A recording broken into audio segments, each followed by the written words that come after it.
Good morning and again welcome back to my daily blog. তো আমি আবারও চলে এসেছি একটা নতুন ভিডিও নিয়ে। তো এই ভিডিওটা অনেক দিন আগেকার দাদুর কাজের পরের দিনের ফটো, ভিডিও। তো কদিন যাবৎ শরীরটা একদম ভালো নেই, সাথে মন মেজাজও ভালো নেই, যার জন্য ভিডিওটা আর এডিট করেই ওটার সময় পাচ্ছিলাম না।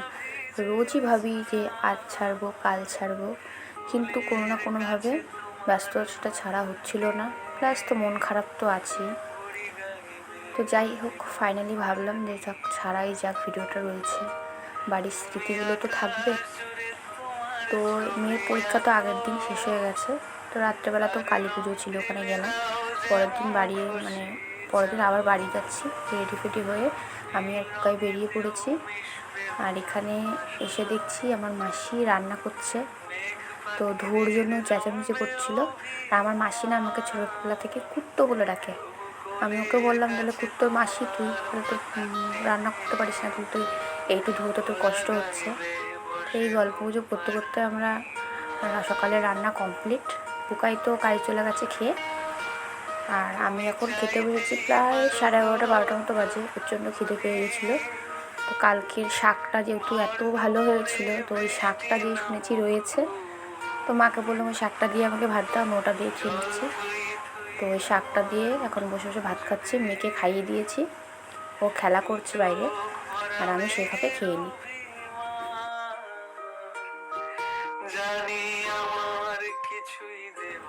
তো দুপুরবেলা বাড়ির কজন খাওয়া দাওয়া করবো, তো সেই জন্য মা বলেছিল পনিরের তরকারি রান্না করতে।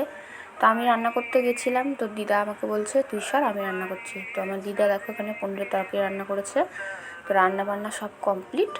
আর এখানে আমার দেখো সবাই মিলে, ভাই বোনরা, মাসি, পিসি এসছে। আমার পিসির কালকে আসার কথা ছিল, কালকে আসেনি, আজকে এসছে। পিসির মেয়ে, ছেলে, ওরা সবাই মিলে একসাথে আমরা খেতে বসে পড়েছি। সবাই মজা করে গল্প করতে করতে ভাই বোন মিলে খাওয়া দাওয়া করছি। আর আমার মেয়ে এখানে একা একা আজকে ভাত খাচ্ছে। ওর ডালটা এত ভালো লেগেছে, ও বলছে মা আমাকে তুমি ডাল দিয়ে দাও, আমি শুধু ডাল দিয়েই ভাত খাবো। তো একা একা ভাত খেয়ে নিয়েছে। তো খাওয়ার পর একটু রেস্ট নিয়েছিলাম দুপুরবেলা। সন্ধ্যেবেলা দুটো নাম কীর্তন আছে। আর আমার ভাই দেখো কত গোলাপ কিনে নিয়ে এসছে। তো আমাদের এখানে এখন বর্ধমানের গোলাপ তো সস্তায় পাওয়া যাচ্ছে। তো সেখান থেকেই ভাই এক ঝাঁক গোলাপ কিনে নিয়ে এসেছিলো, না আমাদের রাধা গোবিন্দ মাধবকে সাজবে বলে। তো রাধা মাধবরা সব দেখো নিজের জায়গায় বসে রয়েছে। আর এই সাদা ড্রেসটা আমি বানিয়ে দিয়েছিলাম সবাইকে, এক সেট পুরো। তো তার গোলাপ ফুল গাচ্ছে ভাই মালা পরাবে বলে। আর বিকেলবেলা আমি উঠে দেখছি যে রাতে যেহেতু নাম কীর্তন আছে, সব যারা নাম কীর্তন করবে তাদের জন্য কিছু খাওয়া দাওয়ার ব্যবস্থা করা হয়েছে। তো সেই জন্য সবাই মিলে এখন আলু কাটছে।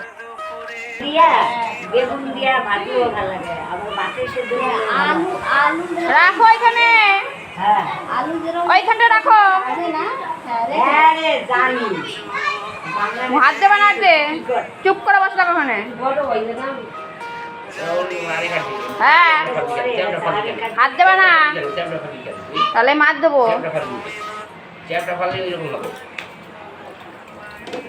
আর এইখানে দেখো আমার ভাইয়ের গোপালকে সাজানো কমপ্লিট। ওর সাজাতে সাজাতে সন্ধ্যা ঘুরিয়ে গেছে, সন্ধ্যা প্রায় হয়ে গেছে, অন্ধকার।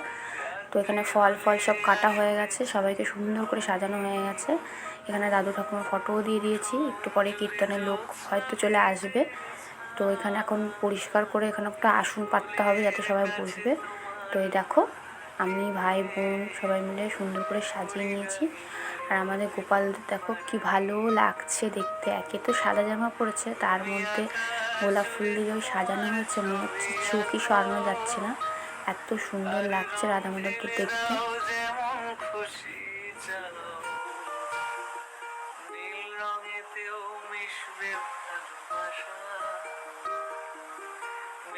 পাখিদের জমবে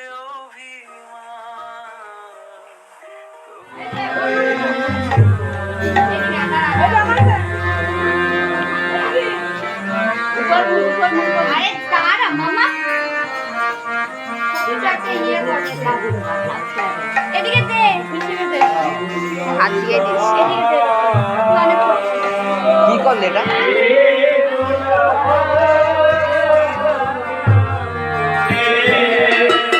তো ভিতরে ওইদিকে কীর্তন হচ্ছে, আর এইদিকে রাতের খাবার দাবারের তোড়জোড় হচ্ছে। দিদা এখানে লুচি ভাজছে, আমি এখানে বেলে দিচ্ছি। আমার এখানে আমার সহকর্মী হচ্ছে আমার বোন, আর মামা ওখানে বসে করে গাইড করছে। এখানে মাম্মি, আমি, বোন তিনজন মিলে লুচি বেলছি আর আমার দিদা ভাজছে।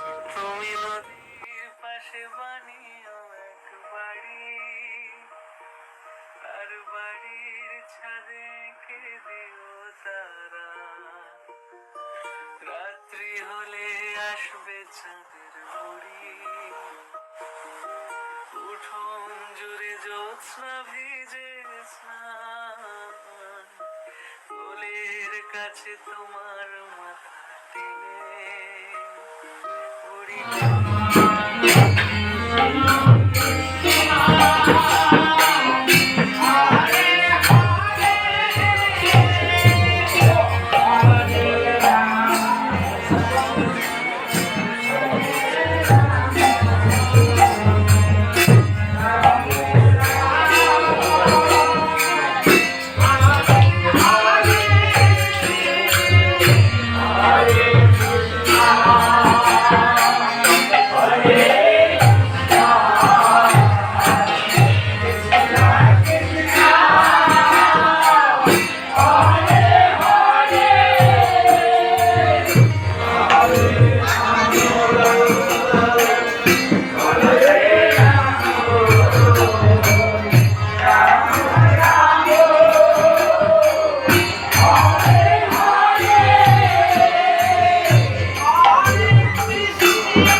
করো করো তাড়াতাড়ি করো।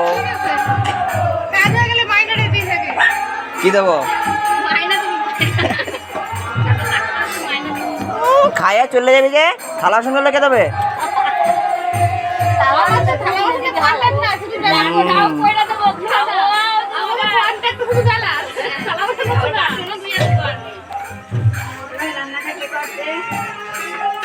ওটাই তো বলছে রান্না বান্না করছে, ওটাই তো দেখছি রান্না বান্না করছে।